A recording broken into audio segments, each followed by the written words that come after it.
Ya, assalamualaikum warahmatullahi wabarakatuh. Nama saya Nabil Afkar dan di video kali ini kita akan bahas yang namanya database ya Pak ya. Jadi selamat datang di channel Ngode dan inilah videonya.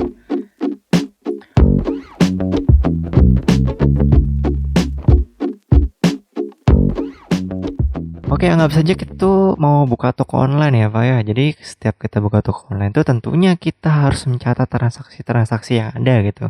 Semisal begini nih, ada pelanggan kita namanya Budi Semongko, dia membeli Asus ROG Zephyrus gitu ya, satu biji gitu. Nah, otomatis kita langsung catat nih. Kita catat ya. Nah, formatnya tuh seperti ini gitu.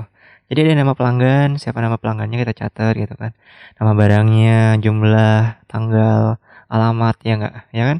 Nah, terus begitu seterusnya juga dengan transaksi-transaksi yang lainnya kita catat semuanya gitu kan. Orang-orang yang lain. Nah, seperti itu. Nah, semisal nih tiba-tiba si Budi Semongko tuh ada hasrat beli lagi gitu di tanggal yang sama gitu ya, Pak ya. Nah, dia beli lagi 2 unit gitu Asus ROG, tapi alamat pengirimannya tuh berbeda gitu ya, Pak ya. Alamat pengirimannya berbeda. Nah, ini masalah nih, mulai masalah nih. Kenapa? Coba kita perhatikan lebih lanjut ya, Pak ya. Kita gas. Nah, di sini nih. Udah kita catat nih ya, Pak ya. Kalau kita perhatiin tuh ada data yang jadinya double gitu, jadi ambigu gitu. Kenapa bisa ambigu? Coba kita lihat. Nah, semisal nih si Budi Semongko nih nelpon ke kita nih. Dia nanya pesanannya yang ROG Zephyrus tuh datangnya kapan ya? Nah, di situ kita mulai bingung gitu. Begitu kita buka pendataan kita ya, pencatatan kita tuh ada dua nama Budi Semongko di transaksi di hari yang sama dengan barang yang sama. Nah, itu kan agak ambigu banget gitu datanya gitu. Sementara kita mau tanya ke pelanggannya langsung, dia ya pesanannya yang mana konfirmasi ulang itu kan agak-agak kayak benar-benar nggak profesional banget tuh jadi toko online gitu. Nah, jadi maka dari itu kita harus hindarin yang namanya pencatatan yang kayak gini gitu ya, Pak. Apalagi kalau semisal nama orang yang sama gitu ya, Budi Semongko juga gitu, tapi orang itu berbeda gitu, namanya doang yang sama. Kan ribet lagi gitu kan. Bisa jadi kita salah kirim itu lebih tinggi gitu, salah kirim, salah ngelola toko udah hancur lah itu Pak ya. Nah, terus kita lanjut nih. Terus gimana cara atasinya itu? Nah, daripada kita catat dalam satu tabel begini ya Pak ya. Nah, itu mending kita pisahkan dia jadi 3 tabel. Nah, jadi tiga tabel kayak gini ya Pak. Jadi data pelanggan tuh disendiriin dalam satu tabel. Terus data stok barang kita sendiriin juga dalam satu tabel. Transaksi sendiriin juga gitu loh Pak. Nah, udah. Nah, jadi di dalam tabel pelanggan tuh ada nama pelanggannya, nomor HP, pokoknya data pelanggan ya Pak ya. Nah, terus ID ini buat apa? ID inilah yang mewakili satu baris data ini gitu. Dan dia tuh harus bersifat unik gitu, nggak boleh ada yang sama gitu. Buat apa ID ini? Semisal ada nama pelanggan kita yang namanya benar-benar mirip gitu ya. Budi Semongko juga gitu ya. Budi Semongko juga. Nah, kalau ID-nya 001 kan tuh sama sama aja dengan orang yang sama gitu ya. Nah, disinilah dia ID-nya berfungsi gitu. Kita kasih ID 005. Itu menandakan orangnya berbeda gitu, tapi namanya sama. Nah, seperti itu. Nah, terus begitu juga dengan tabel-tabel yang lain ya, Pak ya. Stok barang. Ya, stok barang, barang-barangnya kita isi gitu data-datanya. Seperti itu. Nah, ID-nya juga jangan lupa gitu ya.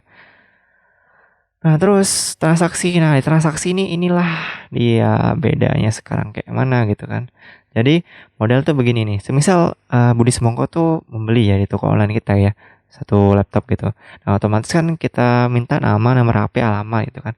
Dia terus save gitu ya di websitenya gitu misalnya. Nah, dia langsung masuk ke tabel pelanggan ya Pak ya, bukan ke satu tabel kayak tadi di awal gitu ya. Udah kepisah gitu, nomor HP, alamat dan segala macam. Nah, ID-nya tuh langsung auto kebuat nanti sama yang namanya DBMS ya, atau software buat database lah istilahnya gitu ya. Nah, terus kayak gini ya. Nah, masuk kayak gini. Nah, ada tabel pelanggan. Nah, tabel pelanggan inilah dia. Kita tinggal ambil ID-nya plug, masukin ke sini. Kan tadi Budi Semongko ya belinya Asus ROG Zephyrus gitu.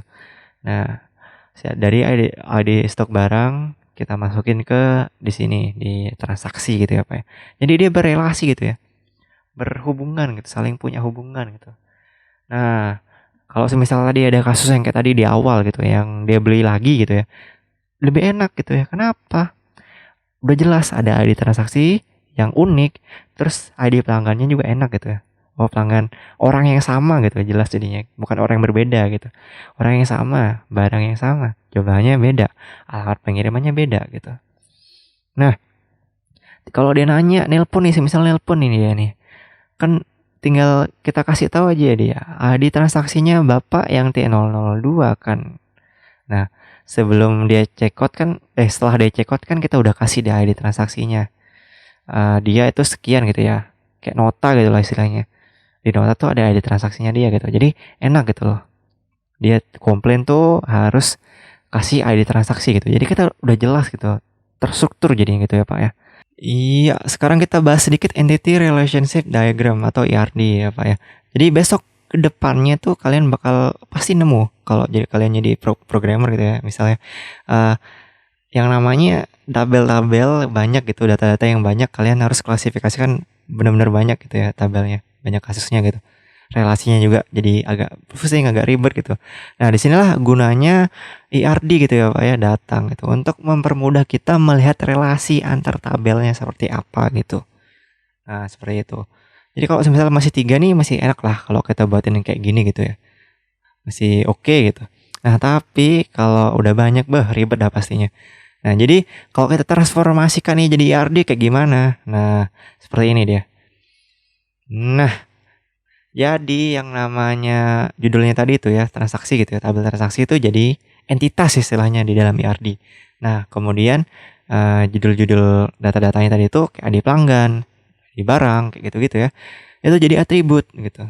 Sama kayak stok barang, tabel pelanggan, kalau kita transformasikan jadi seperti itu gitu. Jadi cuma judul datanya doang gitu ya namanya ya, atributnya gitu istilahnya kita panggilnya sekarang. Bukan datanya, bukan isi datanya itu kita juga tampilkan di dalam transaksi itu gitu. Di dalam ERD ini maksudnya. Jadi kalau kita tarik relasinya tinggal tarik garis doang, yang mana ID barang masuk ke mana, ID pelanggan ditaruh di mana, seperti itu. Kedepannya tuh bakal ada yang namanya foreign key, primary key, kardinalitas. Nah, untuk pembahasan itu semua bakal ada di video selanjutnya ya Pak ya. Nah ya kalau kita intip ERD yang agak-agak kompleks tuh ya Pak ya, tuh bentuknya kayak seperti ini gitu.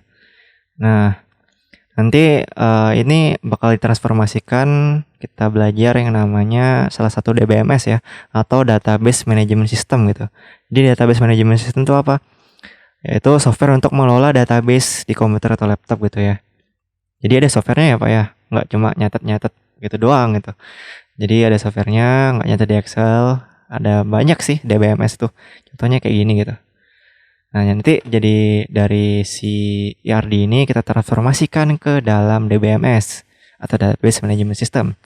Nah, besok kedepannya kita akan bahas mungkin MySQL ya, salah satu DBMS-nya yang kayak gini. Yap, kedepannya kalian akan bisa pokoknya ngelola database seperti apa, membuat ERD kayak gimana. Pokoknya seperti itu. Untuk sekarang kita recap dulu ya, kita simpulkan kembali yang namanya database itu apa sih sebenarnya kalau dengan bahasa Indo yang baik dan benar gitu istilahnya ya. Jadi database adalah kumpulan data atau informasi yang sudah terstruktur gitu ya Pak. Jadi nggak kayak yang tadi di awal gitu ya, yang di awal yang cuma sebiji doang gitu. Mana sih dia? Yang kayak gini ya, udah nggak lagi gitu. Nah, udah pokoknya kita buat terstruktur, kita catat data-data informasinya kita kumpulkan dan kita buat data terstruktur, itulah jadilah yang namanya database ya Pak ya. Atau Indonya tuh basis data gitu. Jadi seperti itu. Ya, semoga bermanfaat dan mudah dimengerti ya. Kalau ada apa tanya segala macam yang belum paham gitu, silakan tanya di kolom komentar atau DM langsung ke IG Ngode ya. Jadi jangan lupa di follow juga IG-nya. Ada skor ngode ya Pak di Instagram, bakal ada konten-konten yang menarik juga, yang tips and trick lah seputar teknologi dan pemrograman.